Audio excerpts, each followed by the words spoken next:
And here he is, Peyton Manning. And Peyton, thank you for joining us. Look, we saw how you were kind of set up right there. Was it really a big surprise? Did you know it was coming? Was the surprise more so how it was executed? Yeah, Steve, thank you. I was certainly surprised as to how I found out. I mean, my antennas were up a little bit just because some people had kind of hinted that it was going to be a little different this year due to the pandemic. They weren't going to have the usual knock on the door. You know, they weren't going to bring everyone down there. So I guess my antennas were up a little bit. But the fact that, all the coaches that have been a part of my football life, from David Cutcliffe to Philip Fulmer to Tony Dungy, who you heard speaking there, Jim Caldwell, Gary Kubiak.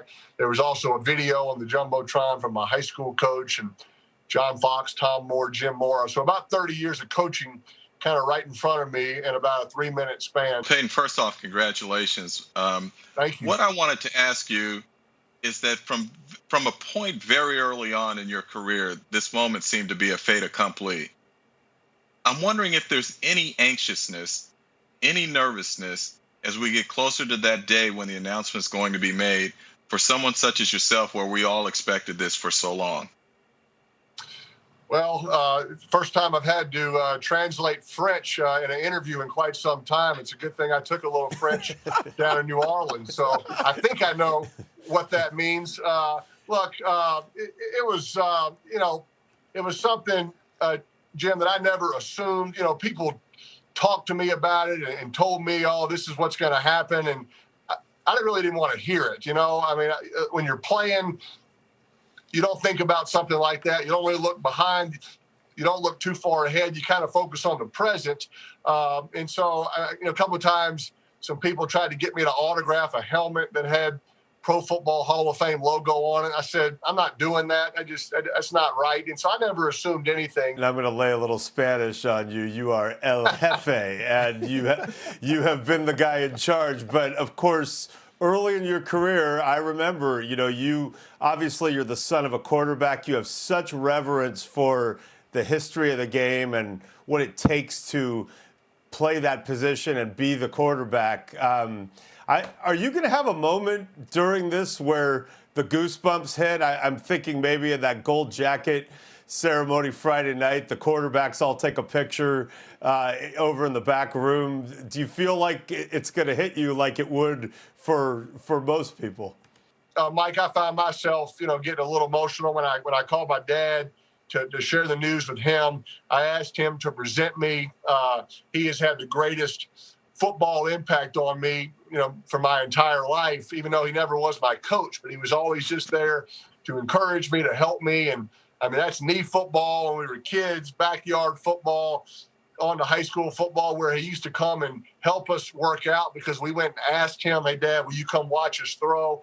And just having a great sounding board through all the years of college and pro football. So, certainly I think there's a chance when my dad is speaking that you do just kind of think about those times as a kid and kind of just the journey that we've been on, that you certainly are going to get goosebumps, I would imagine then.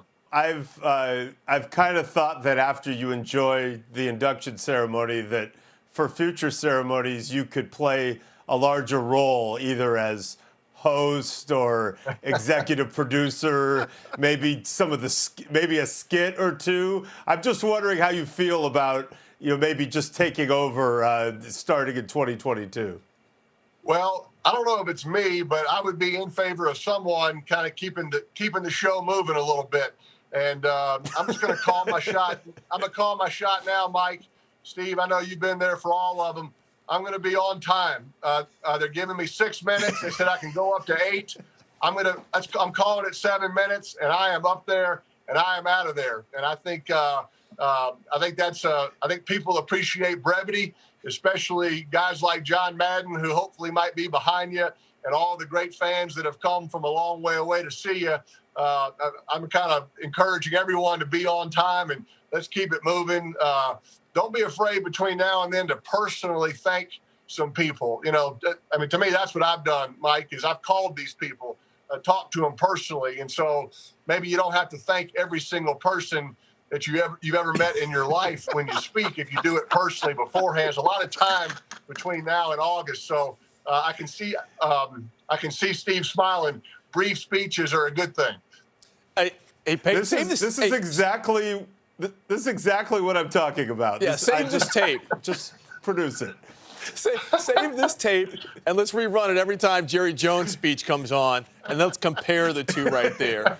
Hey, Peyton, what is your favorite moment, your favorite football moment? Boy, Steve, that's a great question. It's just so hard to pick one. Look, certainly,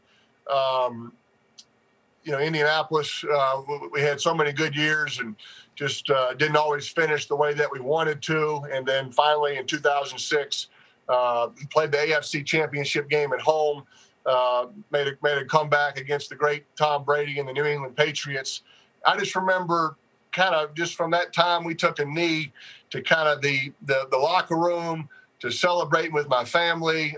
Had a great after party in downtown Indianapolis with family and friends, and just the electricity in that city, knowing that it was the first opportunity for the World Championship to come to Indianapolis. There was a buzz and a lot of confidence going down into that Super Bowl because we'd finally gotten over the hump against the Patriots. So I just remember kind of slowing down, having a chance to really take that night in and realize that it's not just about you as the quarterback or your teammates. It is the fans. It's the people that have been going to the old Hoosier Dome since 1984 when the Colts moved from Baltimore, and some pretty lean years there for a while. And I think that was just a moment that the entire city and state and the players all celebrated together.